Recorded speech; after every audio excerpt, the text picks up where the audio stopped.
Selamat datang di channel Cerita Cinta. Sebelum lanjut, mohon dukungannya dengan like dan subscribe dulu. Membalas sebuah penghinaan. Bab 35. Tak terasa seminggu sudah berlalu dengan cepat. Saat ini keadaan Wulan benar-benar kacau dan memprihatinkan.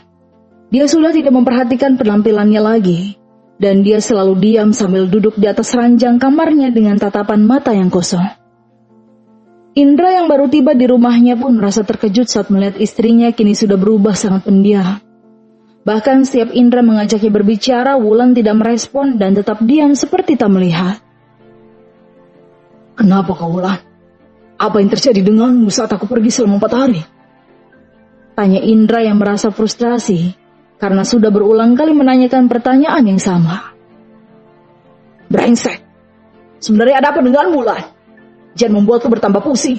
Sudah cukup aku memikirkan semua restoranku yang bangkrut dengan seketika. Jangan kau tambah lagi bebanku, Wulan." Teriak Indra yang sangat marah. Indra mulai membanting semua barang yang ada di kamar. Sungguh dia sangat stres setelah mengurus restorannya yang bangkrut dalam waktu sekejap. Bahkan sampai sekarang dia belum bisa menemukan orang yang membuatnya bisa sampai bangkrut. Karena anak buahnya kini hilang satu persatu tanpa kabar yang jelas. "Siapa sebenarnya musuhku? Kenapa aku tidak bisa melacaknya? Udah sialan. Percuma aku membayar anak buah jika kalian semua menghilang tanpa kabar. Dan kau, Wulan, kenapa kau bisa seperti orang yang tidak waras? Aku sungguh stres dengan semua ini." Ucap Indra langsung keluar dari kamarnya. Dia menutup pintu kamar dengan sangat kencang, membuat Wulan tersadar dan kembali menangis. Indra menuju ke ruang kerjanya. Dan dia langsung membuka lemari, mengambil sebotol bir yang bertengger di sana.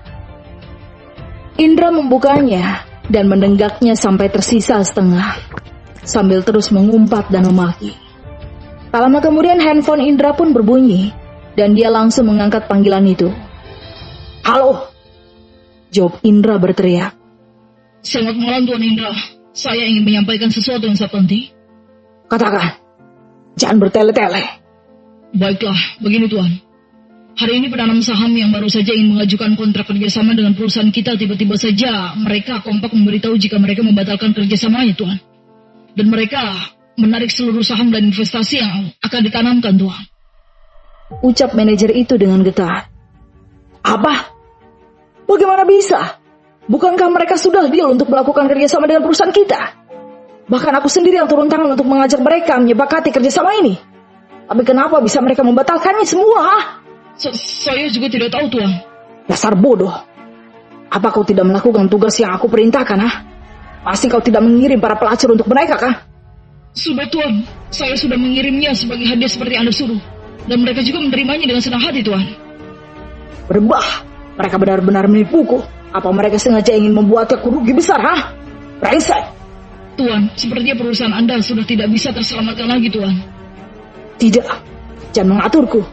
Apa kau kira uangku sudah habis, Jika begitu aku sendiri yang akan melontarkan uangku untuk perusahaan." "Baiklah, Tuan. Jika begitu besok kita bisa mengadakan rapat kembali." "Ya, kau urus semuanya. Besok aku akan ke kantor." Ucap Indra. Setelah itu ia pun menutup teleponnya. Setelahnya Indra pun membanting botol minuman yang sedang ia pegang. "Brengsek! Siapa sebenarnya orang yang telah menusukku dari belakang? Aku yakin orang itu mempunyai niat untuk membuatku hancur dan jatuh miskin. Tidak mungkin itu Ikram Sigigolo, pria bayaran wanita kaya. Mana mungkin dia memiliki kekuatan untuk melumpuhkanku dalam waktu sekejap. Siapa sebenarnya musuhku, brengsek?" Saat ini Indra benar-benar stres memikirkan siapa yang menyerangnya, dan dia pun kembali mengambil birnya, menenggaknya sampai habis beberapa botol. Lain halnya di rumah sederhana yang Ikram miliki. Saat ini dia sedang tersenyum senang setelah menerima laporan dari anak buahnya. Mereka mengatakan jika mereka sudah berhasil membuat usaha dan bisnis Indra jatuh dalam sekejap. Dan tentunya Ikramlah yang memberi trik kepada mereka. Dan semua anak buah Indra yang bertugas untuk mencari siapa dalang di balik rencana Ikram sudah bersih ditangkap dan dipenjara oleh anak buah Ikram. Tinggallah Indra sendiri yang mulai bingung dan merasa kelimpungan. "Bagus. Sepertinya awal kehancuranmu sudah tiba, Indra. Dan kau harus siap siaga untuk menerimanya." Ucap Ikram sambil menatap jendela yang ada di meja kerjanya. Tak lama kemudian Ikram merasakan sentuhan lembut dari tangan seorang wanita yang sangat dia cintai. Sinta memeluk Ikram dari belakang dan menempelkan kepalanya di punggung Ikram. "Kenapa kamu terlihat sangat senang?" tanya Sinta dengan manja. "Menurutmu kenapa?" tanya Ikram balik sambil mencium tangan Sinta. "Oh, aku tahu. Pasti kamu habis mendapatkan kabar dari anak buahmu tentang kehancuran Indra, kan?" jawab Sinta. Dan Ikram yang mendengar ucapan Sinta pun langsung berbalik dan menatap wajah Sinta yang tersenyum manis. "Kenapa kamu bisa tahu?"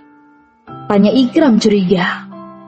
"Tentu saja aku tahu, kan beritanya sudah tersebar di akun bisnis. Dan aku barusan membacanya." "Benarkah?" "Wah, aku tak menyangka. Ternyata sangat cepat wartawan itu membuat berita ya." jawab Ikram manggut-manggut. "Sayang, apa itu semua adalah ulahmu?" tanya Sinta menatap Ikram. "Tentu saja. Ini sebagai balasan untuk orang yang sok seperti dia. Apa kamu tahu, jika dia sudah terlalu merendahkan aku? Dia menghina dan menginjak-injak harga diriku. Aku hanya ingin membuat dia sadar, jika kehebatan yang dia miliki, belumlah ada apa-apanya. Buktinya semuanya bisa hilang dalam sekejap." "Wah, ternyata calon suamiku sangat hebat." "Jangan terlalu memujiku, Sinta. Oh ya, besok kita akan pergi ke pesta teman bisnisku. Kamu ingat kan?" "Ingat, aku ingat. Ya sudah, aku tidur duluan ya." Oke, sebelum tidur." Ikram mencium bibir Sinta sekilas, dan hal itu membuat Sinta terkejut dan merasa malu. Dengan cepat Sinta keluar dari ruangan kerja Ikram sambil menutup mulutnya. "Wah, Ikram so sweet banget sih," ucap Sinta yang sudah tiba di dalam kamar. Sungguh, Sinta sekarang persis seperti gadis ABG yang baru mengenal cinta. Pagi pun menyapa. Hari ini Ikram berencana akan pergi menuju ke markas besar. Setelah mengantarkan Cinta dan Sinta, Ikram langsung melajukan perjalanannya menuju komplek perumahan elit. Karena dia akan memberikan perintah selanjutnya untuk kelompok Black Dragon dan mengucapkan rasa terima kasihnya karena seluruh anggota mau membantu Ikram dengan hasil yang memuaskan. Sesampainya di dalam markas, kedatangan Ikram disambut dengan sangat hormat oleh mereka. Dan mereka pun langsung berkumpul di ruang pertemuan. Selamat datang, bos. Ucap mereka. Terima kasih untuk sambutannya. Mark, aku secara pribadi ingin menyampaikan rasa terima kasih untuk kalian semua. Karena kerja keras kalian, kini Indra mulai mendapatkan pelajaran yang berharga. Sekarang waktunya untuk mencari bukti kejahatan Indra di dunia ilegal. Kumpulkan bukti sebanyak-banyaknya agar kita mudah menghancurkannya. Baik bos, kami akan melaksanakan perintah Anda. Ingat, jangan pernah menganggap remeh lawan, walaupun dia lemah, karena hal yang menyepelekan seseorang bisa berakibat fatal untuk kita sendiri. Jadi kalian semua harus tetap waspada, jangan gegabah dalam bertindak, dan ambil kesempatan sekecil apapun. Karena aku merasa jika Indra tidak sendiri, ada orang lain membantunya, sehingga dia bisa tetap terlindung sampai saat ini. Baik bos, kami mengerti. Dan saat Ikram sedang memberi arahan dan trik kepada anak buahnya, tak lama kemudian datanglah salah satu anak buahnya yang berlari ke arah Ikram. "Lapor bos, ada telepon dari bos besar. Dia ingin berbicara kepada Anda." "Baiklah, berikan." Ikram langsung mengangkat telepon itu dan menyapa Bang Jack dengan sangat bahagia. "Halo Bang," ucap Ikram. Halo juga Ikram. Bagaimana keadaan di sana Ikram? Aman terkendali bukan? Tanya Bang Jack. "Aman Bang, semua bisa aku atasi dengan baik Bang. Karena anak buah kita juga benar-benar kompak." "Oh ya, kau sendiri bagaimana Bang? Kenapa kau belum juga kembali?" Ikram, aku akan kembali jika waktunya telah tiba. Karena aku di sini sedang memperluas jaringan Black Dragon. Maksudnya abang membuka geng baru di sana? Iya Ikram, aku membuat gangster di sini. Dan jumlah kelompokku sudah sangat banyak, 1000 orang lebih. Wah, kau benar-benar hebat Bang. Ya, aku mendapatkan tugas dari pemerintah Amerika untuk membantu misi mereka dalam menumpas kejahatan pembunuhan dan narkoba. Aku bekerja sama dengan polisi dan FBI di sini, Kak. Benarkah Bang? Aku sangat salut kepadamu, Bang. Kau harus mengikuti jejakku, Ikra. Jujur, ini semua karena kau yang sudah menyadarkanku jika yang aku lakukan dulu memanglah salah. Dan aku mengubah sistem geng kita saat ada tawaran melindungi para pejabat negara. Baik, Bang. Aku akan mengikuti semua saranmu. Bagus. Oh ya Ikram, ada hal penting yang ingin aku sampaikan. Apa bang? Katakanlah. Salah satu musuhku yang ada di Amerika, saat ini dia sudah berada di Indonesia bersama pasukannya.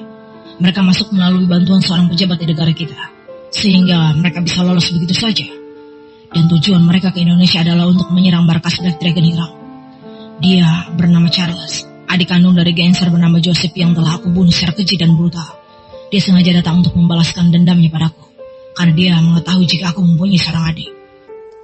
Jadi maksud abang, dia datang untuk membunuhku begitu? Iya Ikram. Mungkin saat ini dia sudah tiba di sana dan sedang menyusun rencana penyerangan. Baiklah bang, aku akan menyambut kedatangannya dengan sukacita bang. Kau siap Ikram? Ingat, mereka adalah gangster terhebat di Amerika. Jika mereka menyerang, habisi saja. Jangan sisakan satupun, karena mereka sudah sangat banyak melakukan kejahatan. Baik bang, aku mengerti. Ya sudah, jika perlu bantuan apapun langsung telepon aku Ikram. Aku akan segera datang. Iya, terima kasih bang. Aku matikan sekarang. Ya, baiklah.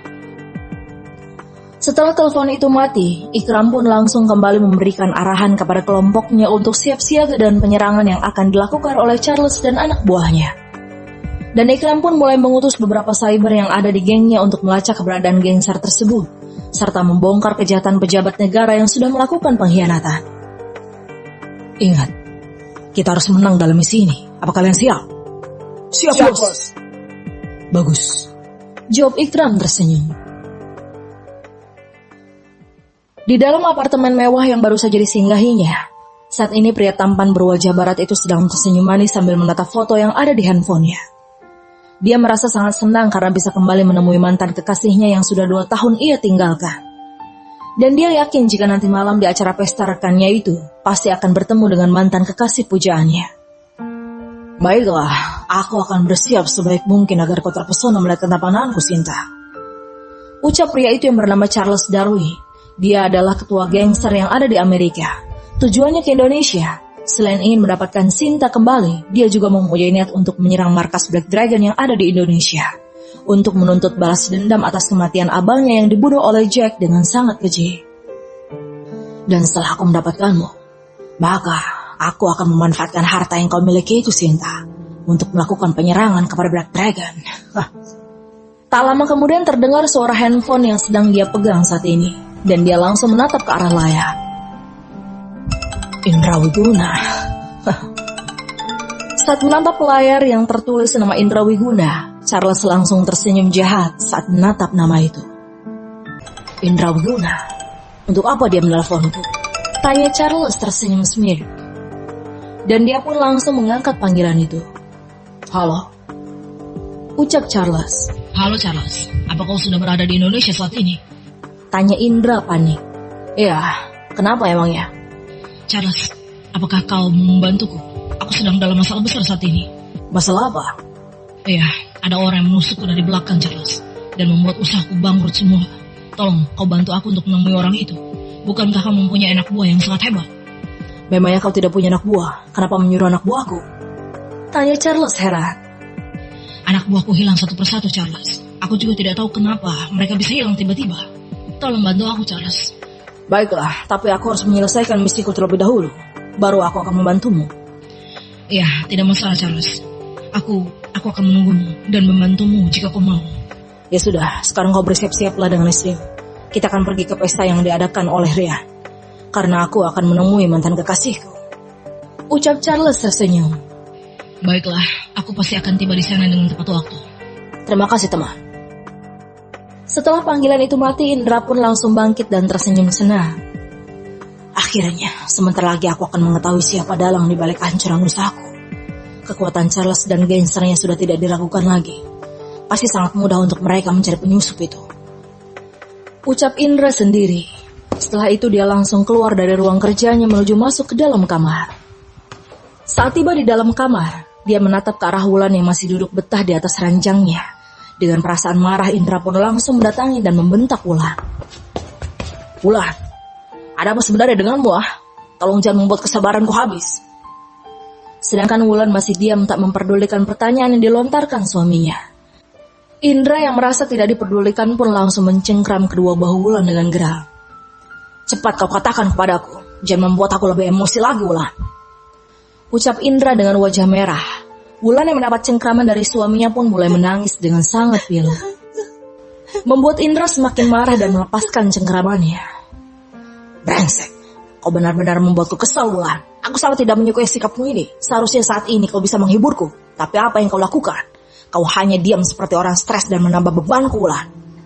Setelah itu Indra langsung merogoh handphonenya untuk menelpon seseorang. Cepat kau datang ke kamarku. Jangan banyak bertanya. Cepat datang. Setelah menunggu beberapa menit, akhirnya orang yang ditunggu pun sudah tiba dan langsung masuk ke dalam kamar. Indra menatap wajah pengawalnya itu dengan tatapan tajam, sedangkan Wulan menatap pria itu dengan wajah gugup. Cepat kau katakan, kemana kau mengantar istriku selama aku pergi kemarin? Tanya Indra yang marah. Saya hanya menghantar Nyonya ke mall untuk berbelanja dan bertemu dengan teman-temannya, Tuan. Ucap pengawal berlutut di depan Indra. Tiba-tiba Indra langsung mengeluarkan pistol di balik bajunya dan menodongkannya ke arah pengawal itu. Hah, apa kau kira aku bodoh, ha? Aku tidak bisa kau tipu, pengawal pengkhianat. Pengawal itu pun langsung mengeluarkan keringat dingin.